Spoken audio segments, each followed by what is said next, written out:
धवलेश्वर दर्शन पर ढेंकानाल कपिलास भगवान दर्शन करें कपिलास पर्वत उपर भगवान चंद्रशेखर अच्छा सुंदर दर्शन है। मो ना हूँ मृत्युंजय चौधरी मु भुवनेश्वर रहे। आज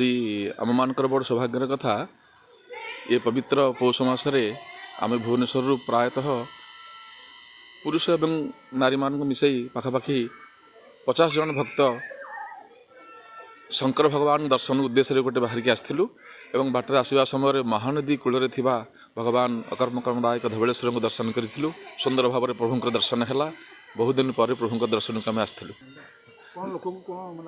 देखु आमे माने जो पाखापाखि 50 लोक आसीचु तमध्य समस्त प्रायतः वयस्क लोक समस्त वयस्क व्यक्ति तेणु समस्त गोटे सत्संग मंडली अच्छी भुवनेश्वर श्रीराम मंदिर में तेणु प्रत्यह से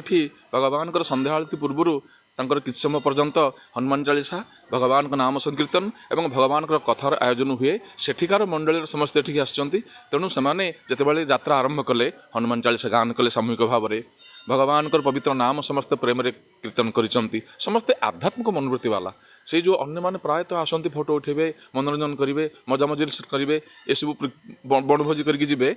विशेषकर आम मानक जो मंडली यार से उद्देश्य नुहे भगवान का नाम संकीर्तन हम समस्त आनंद प्रभु दर्शन करेंगे प्रभुंर सात्विक प्रसाद सेवन करेंगे। तेणु धवलेश्वर दर्शन पर ढेंकानाल कपिलास भगवान दर्शन करें कपिलास पर्वत उपर भगवान चंद्रशेखर अच्छा सुंदर दर्शन है। एवं सेठू वर्तमान प्रत्यावर्तन यात्रा समय से कपिलास पहाड़ निकटस्थ दत्तात्रेय साई आश्रम रही सेठी आम प्रसाद सेवन करूँ। वर्तमान भुवनेश्वर आम प्रत्यावर्तन देखु कपिलास मंदिर जो चंद्रशेखर भगवान अच्छा सी ओडिशार एक प्रसिद्ध शैवपीठ सेठी गले निश्चित भाव में भगवान गोटे विचित्र अनुभूति हुए कौन ना प्रभुंर कृपा भगवान कृपाटा गोटे अनुभूति हुए जे तांकर कृपा ना एठिक आसपारे कारण से जो पहाड़ उपर भगवान अच्छा प्राय 10टा बांक पर 12टा बांक पर अंततः तलू उपरकू प्रभुंर मंदिर को हूँ पाखापाखि 5 किलोमीटर पर 5 किलोमीटर अधिक दूर हम तेणु एत दूर प्रभु निकट को आसवा ये तांकर कृपा भली गोटे अनुभूति है। भगवान कृपा डोरी में आम मान टाणी आनी सुंदर भाव में आम आसिलु प्रभु दर्शन करूँ। तापर अन्य मंदिर सब रही पार्वती मंदिर अच्छा मु प्रायतः या पूर्व आसी मत प्रवचन कार्यक्रम में विभिन्न पर्यायर सब ढेंकानाल आसी कामाख्यानगर आसी मु प्राय 10-12 थर आसिलानी एठिकी आउ सठिक मन पड़ूनी तथापि मु या पूर्व प्राय 8-10 थर आसी मुझे किसी मनस्कामना नहीं आसनी भगवान दर्शन हूँ मोर उद्देश्य भगवान दर्शन केमती करी प्रभुंर प्रणाम करी प्रभु दर्शन करी प्रभुंर टी प्रसाद पाइबी यहाँ हूँ उद्देश्य कौन सी मनस्कामना नहीं मुझे आसना भगवान कही प्रभु एमती कृपा करता मझे मझे दर्शन को आमको नहीं आसता तो बिना कृपार आम किसी करें तेणु भगवान शिव हेले विश्वर मालिक सी तेणु बिना कृपार कौन हो पार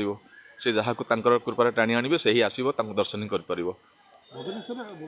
बहुत मंदिर अच्छी कपिलास मंदिर को कारण कौन शुणु कपिलास मंदिर बहुत पूर्व इतिहास अच्छी ये गोटे प्राकृतिक शैवपीठ बहुत पुरातन शैवपीठ जदिबा विभिन्न जगार ओडिशा रे विभिन्न ग्रामांचल में बहुत मंदिर रही किंतु चंद्रशेखर पीठ होती एक प्रसिद्ध शैवपीठ ढेंकानाल जिलार ओडिशार एक प्रसिद्ध शैवपीठ केवल ओडिशार नुहे ओडिशा बाहर